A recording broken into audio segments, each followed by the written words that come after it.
নমস্কার বন্ধুরা, ডলি রন্ধনশালায় সবাইকে স্বাগত। আজকে তোমাদের সাথে শেয়ার করব নিরামিষ আলুর দমের রেসিপি। আর এই আলুর দমের রেসিপিটা দিয়ে গরম গরম লুচি, পরোটা, রুটি বা ফ্রাইড রাইস বা সাদা ভাতের সাথে খেতে কিন্তু দারুণ লাগে। তাহলে চলো রান্নাটা আমি কিভাবে করেছি সেটা দেখে নেওয়া যাক। প্রথমে আমি এই রান্নার জন্য আলু সিদ্ধ করে নেব। তার জন্য আমি প্রেসার কুকারের মধ্যে আন্দাজ মতো পরিমাণ মতো জল দিয়ে দিলাম। আর আমি দিয়ে দিলাম জলের মধ্যে স্বাদ মতো লবণ। স্বাদ মতো লবণ দিয়ে আলুটা সিদ্ধ করে নিলে তাহলে আলুর ভিতর পর্যন্ত লবণটা চলে যাবে আর আলুর দমের স্বাদটাও কিন্তু অনেকটা বেড়ে যাবে।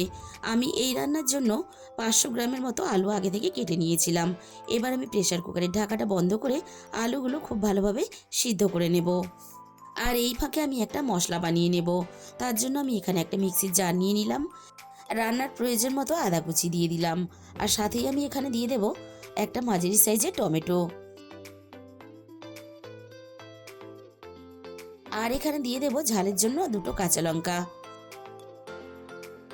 আর যেহেতু নিরামিষ আলুর দম, তাই অল্প একটু ভাজা চীনাবাদাম আমি দিয়ে দিলাম। অল্প একটু ভাজা চীনাবাদাম দিলে তাহলে আলুর দমের স্বাদটা অনেক বেশি ভালো হবে। অল্প আমি জল দিয়ে দিলাম। এবার আমি সবকিছু একসাথে খুব ভালোভাবে একটা পেস্ট বানিয়ে রেডি করে নিলাম।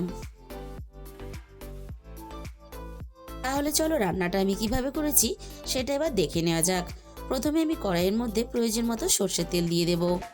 আর তেলের পরিমাণটা আমি এখানে রান্নার জন্য একসাথেই ব্যবহার করলাম। এবার আমি তেলটাকে খুব ভালোভাবে গরম করে নেব।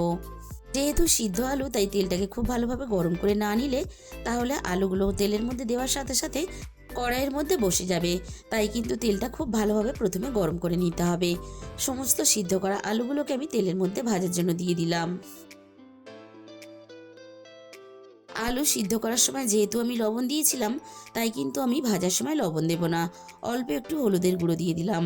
এবার আমি হলুদের গুঁড়োটা আলুর সাথে নাড়াচাড়া করে খুব ভালোভাবে মিশিয়ে দেব। আর আলুগুলো একটু সময় নিয়ে বেশ লালচে করে একটু ভেজে নেব।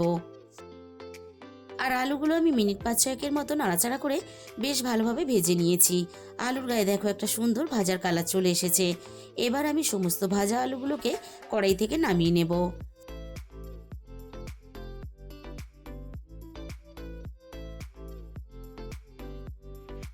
সমস্ত ভাজা আলুগুলো কড়াই থেকে নামিয়ে নেওয়ার পরে ওই একই তেলের মধ্যে আমি ফোড়নে দিয়ে দেব অল্প একটু গোটা জিরে। ক্যামেরাটা অন করতে ভুলে গিয়েছিলাম, তাই কিন্তু আমি তেজপাতা কুচিটা দেওয়ার সময় দেখাতে পারিনি। জিরের সাথে আমি ফোড়নে 2টো তেজপাতা কুচি দিয়ে দিয়েছি। এবার আমি ফোড়নটাকে নাড়াচাড়া করে হালকা বেশ একটু লালচে করে ভেজে নেব। এবার আমি তেলের মধ্যে পেস্ট করে রাখা মশলাটাকে দিয়ে দিলাম।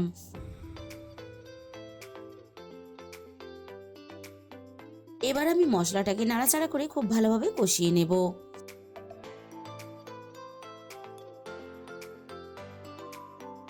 মশলাটা আমি মিনিট 3-4 মতো খুব ভালোভাবে কষিয়ে নিয়েছি। আর মশলা থেকে সুন্দরভাবে তেলটাও ছেড়ে দিয়েছে। এবার আমি রান্নার মধ্যে একে একে গুঁড়ো মশলাগুলো দিয়ে দেব। প্রথমে আমি দিয়ে দিলাম স্বাদ মতো লবণ। আর দিয়ে দিলাম এখানে রান্নার প্রয়োজন মতো হলুদের গুঁড়ো।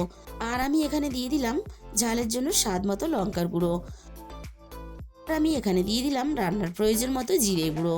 আর সাথেই আমি এখানে দিয়ে দেব রান্নার প্রয়োজন মতো ধনে গুঁড়ো। সবশেষে আমি মিক্সির বাটি ধুয়ে অল্প একটু জল দিয়ে দিলাম। এবার আমি সমস্ত মশলা একসাথে নাড়াচাড়া করে একটু সময় নিয়ে খুব ভালোভাবে মশলাটাকে কষিয়ে নেব। আর মশলা কিন্তু খুব ভালোভাবে কষাতে হবে। যত ভালোভাবে মশলা কষাবে আলুর দমের স্বাদ কিন্তু ততই বেশি ভালো হবে। আর মশলাটা খুব ভালোভাবে কষানোর জন্য মশলার মধ্যে দেখো একটা সুন্দর কালার চলে এসেছে। এবার আমি এখানে ভেজে রাখা আলুগুলোকে দিয়ে দিলাম। এবার আমি আলু আর মশলা একসাথে নাড়াচাড়া করে আরও একটু সময় নিয়ে খুব ভালোভাবে কষিয়ে নেব। মিনিট 5-6 মতো আমি আলু আর মশলা একসাথে নাড়াচাড়া করে দেখো আলুগুলো খুব ভালোভাবে শুকনো শুকনো করে কষিয়ে নিয়েছি। এবার আমি এখানে দিয়ে দেব 1 চামচ টমেটো সস। টমেটো সসটা দিলে তাহলে আলুর দমটা বেশ আরও মুখরোচক আর চটপটা হবে। আমি টমেটো সসটা নাড়াচাড়া করে হালকা শুধুমাত্র একটু মিশিয়ে নেব। আমি আগে থেকে রান্নার প্রয়োজন মতো জল একটু উষ্ণ গরম করে নিয়েছিলাম। আমি এবারে উষ্ণ গরম জলটা রান্নার মধ্যে দিয়ে দিলাম। রান্নার মধ্যে উষ্ণ গরম জল ব্যবহার করলে তাহলে রান্নার স্বাদটাও বজায় থাকবে। আর নতুন আলু রান্না হওয়ার পরে ঠান্ডা হয়ে গেলে আলুর মধ্যে একটা শক্ত ভাব চলে আসে। আর এই উষ্ণ গরম জল ব্যবহার করার জন্য সেটা কিন্তু খুব বেশি হবে না।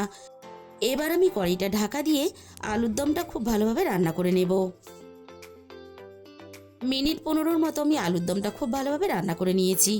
আর আলুগুলো দেখো আরও সুন্দরভাবে সিদ্ধ হয়ে গেছে।